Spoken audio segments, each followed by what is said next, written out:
샬롬 김윤규 목사입니다.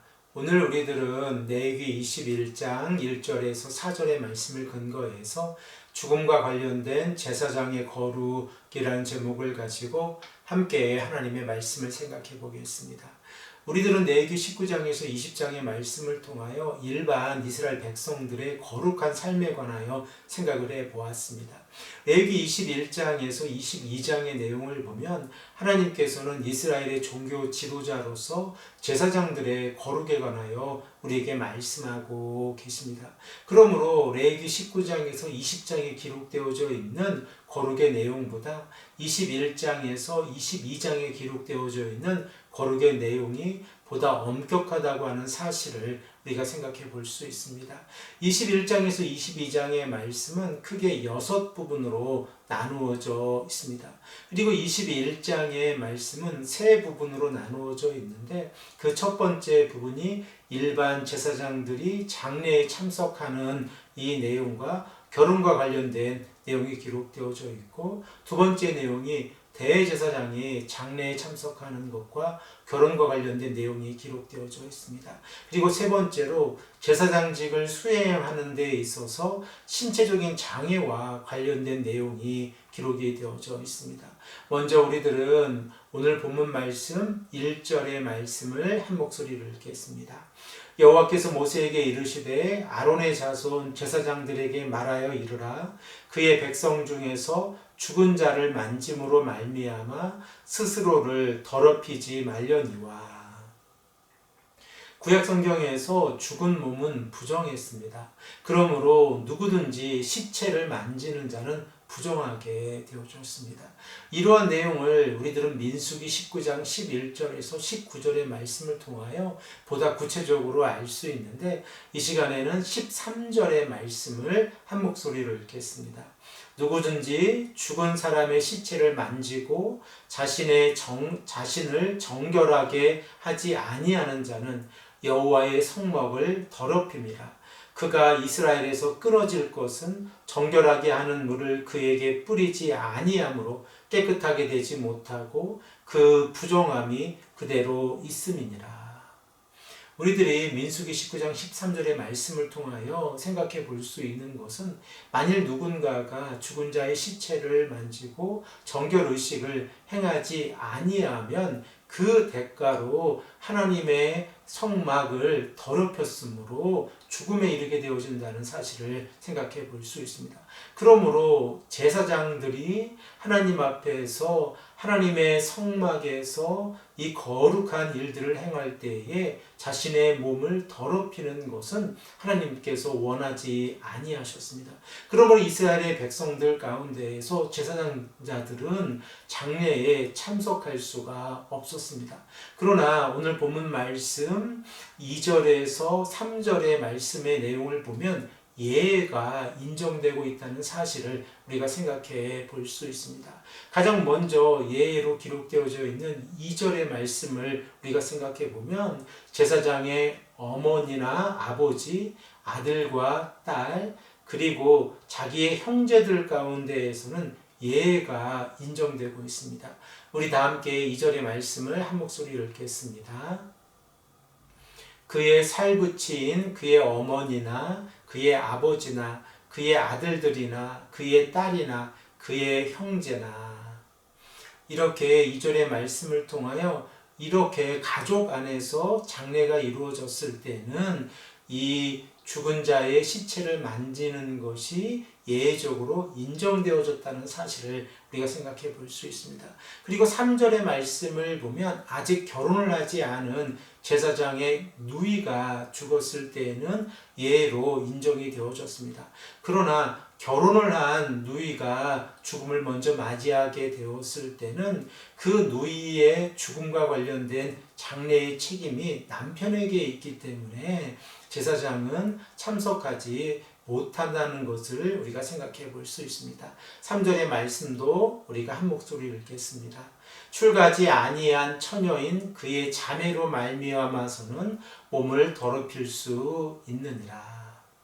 이렇게 하나님께서는 가족 안에서는 예사항을 두어서 비록 제사장이라고 할지라도 죽은 자의 시체를 만지는 것에 관하여 예 항목을 허락해 주셨다는 사실을 우리가 생각해 볼 수 있습니다. 그러면 우리들은 아내와 관련된 내용은 어떻게 적용해 볼 수 있는지 우리가 생각해 보아야 합니다. 오늘 본문 말씀에서 제사장의 아내와 관련되어져서 만일 아내가 먼저 죽음을 맞이하였을 때에 그 장례에 참여할 수 있는지에 관하여 언급하고 있지 않다는 사실을 우리가 생각해 볼 수 있는데, 그 이유는 구약시대에 이 결혼을 하였을 때에 제사장의 아내는 제사장과 한 몸을 이루고 있기 때문에 이러한 내용은 기록되어져 있지 않다는 사실을 생각해 볼 수 있습니다. 그러므로 아내의 죽음으로 인하여 제사장이 아내의 이 시체를 만짐으로 자신의 몸을 더럽힌다고 할지라도 이것은 허용이 되어진다는 사실을 생각해 볼 수 있습니다.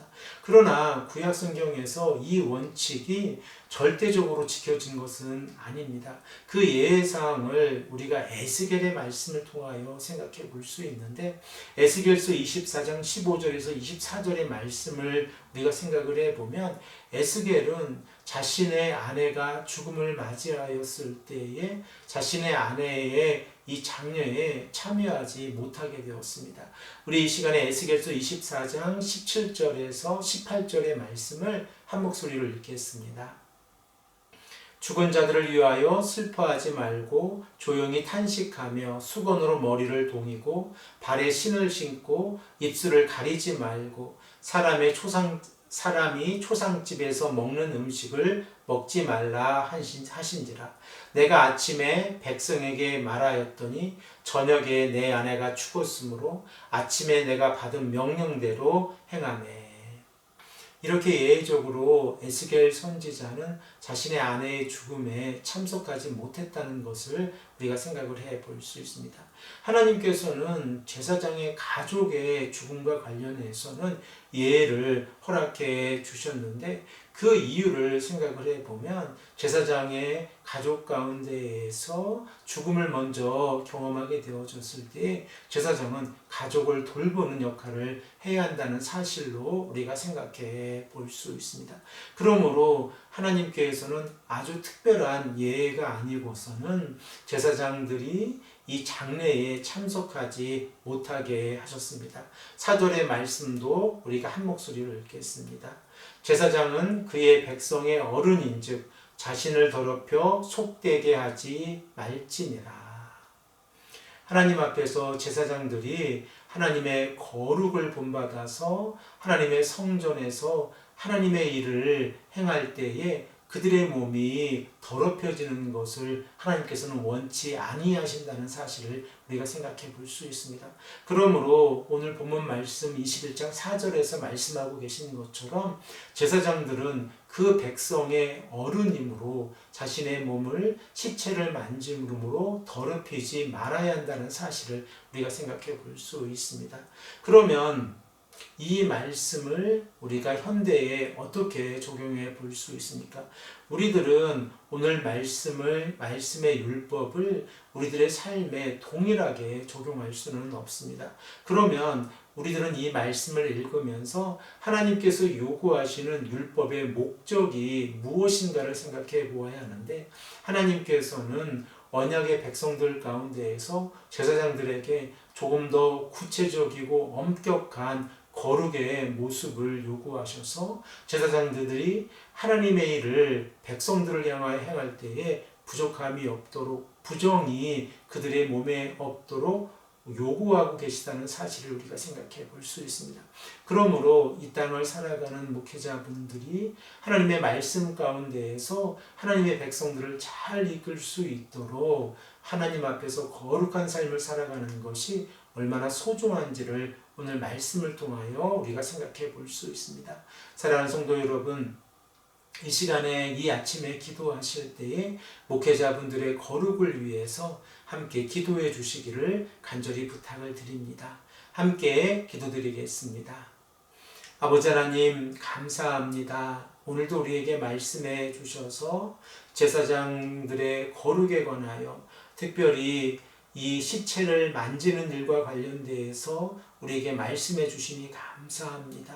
아버지 하나님, 하나님의 거룩한 일을 행하는 제사장들이 하나님 앞에서 거룩한 삶을 살아가야 하는 것처럼 이 땅을 살아가는 모든 목회자들이 하나님 앞에서 거룩한 삶을 살아갈 수 있도록 인도하여 주시옵소서.